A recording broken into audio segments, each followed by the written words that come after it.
NCOC نے corona کی 10% سے زائد شرح والے شہروں میں تعلیمی سرگرمیاں محدود کرنے کا فیصلہ کر لیا۔ تفصیلات کے مطابق وزیر منصوبہ بندی اسد عمر کی صدارت میں NCOC کا اجلاس ہوا، جس میں ملک بھر میں کورونا کی موجودہ صورتحال اور احتیاطی تدابیر پر عمل درآمد کا جائزہ لیا گیا۔ اجلاس میں احتیاطی تدابیر پر 31 جنوری تک عمل جاری رکھنے اور شادی ہالز کے حوالے سے احتیاطی تدابیر پر 15 فروری تک برقرار رکھنے کا فیصلہ کیا گیا، جبکہ NCOC 27 جنوری کو دوبارہ اجلاس میں صورتحال کا جائزہ لے گی۔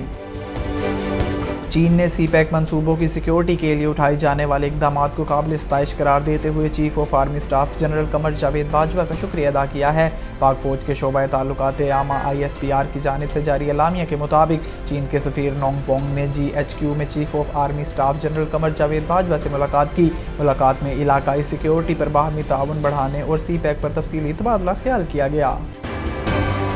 عثمان مرزا سمیت متعدد ملزمان کی جانب سے لڑکا لڑکی پر ہونے والے جنسی تشدد کیس میں منحرف گواہان نے اپنے ساتھ کوئی بھی واقعہ پیش آنے سے انکار کرتے ہوئے کہا کہ اس ویڈیو میں وہ نہیں بلکہ کوئی اور جوڑا ہے۔ اسلام آباد ڈسٹرکٹ 10 سیشن کورٹ نے E11 لڑکے لڑکی جنسی تشدد کیس کی سماعت کی۔ منحرف ہونے والے متاثرہ لڑکا لڑکی عدالت میں پیش ہوئے۔ ایڈیشنل سیشن جج عطا ربانی نے کل دونوں کے وارنٹ گرفتاری جاری کیے تھے۔